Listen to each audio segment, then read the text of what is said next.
Good morning, St. John's. I hope you're doing well. Another recording from my car today, and you'll notice that the AC is blowing in the background. It's just a little too warm to have the engine off.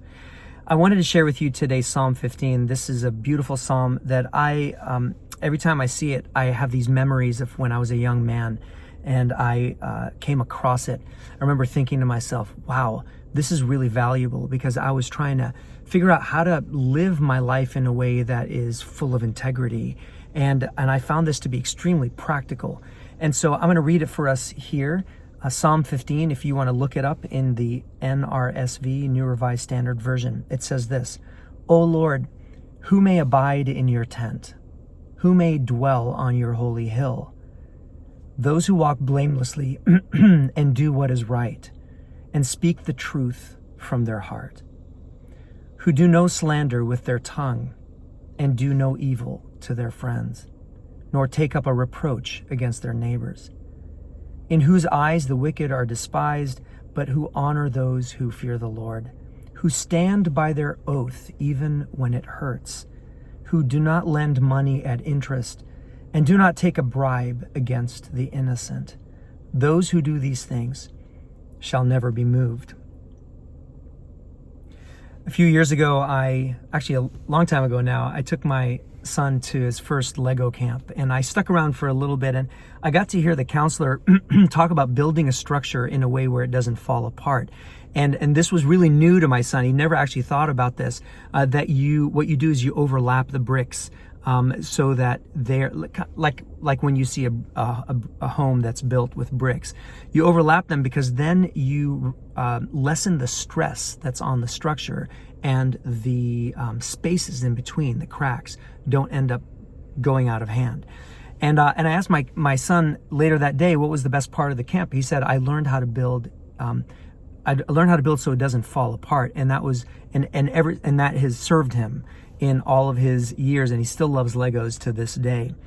But I think about this beautiful psalm written by David, and what he's talking about is, how do you live a life that is congruent with your belief? And so you lessen the stress of, if you think about, this is what I believe, but I'm not living that way, that could be a life that is really fractured. But how do you live consistent with what you feel called, how you feel called to live, and what you really want out of life, which is how he concludes the psalm, is that those who live this way will never be moved. So you have integrity, and you are a force in this world. And what's interesting is what he's talking about is how we treat others, and also how we talk about others behind their back, that we're not one way with someone, but then behind their back, we talk about them differently.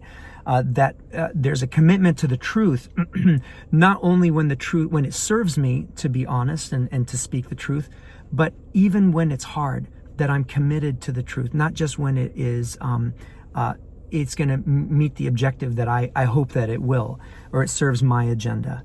I love that it talks about when you give your word to someone, that you honor that word. That it's not just if the circumstances change. It's not just it depends, let's see where we end up, but you honor it. And I also really value the part of it that talks about money, that you're not just easily bribed, or your values don't change based on how much money there is in the picture. And when you lend, you're not only lending because of how much money you might get in return in interest, but you really care about the person that you are lending to. And so all of these very practical pieces about living life with integrity, that at the end of the day for this psalmist is really worth paying attention to.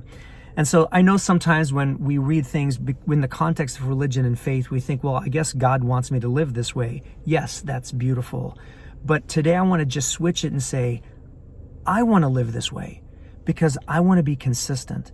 And I also love that it's not just how I operate on Sunday and what I say in church on Sunday, but it's the other 6 days of the week that really, really matter, because that is the connection between my faith and my life. God bless you, St. John's. Look forward to seeing you on Sunday. See you then.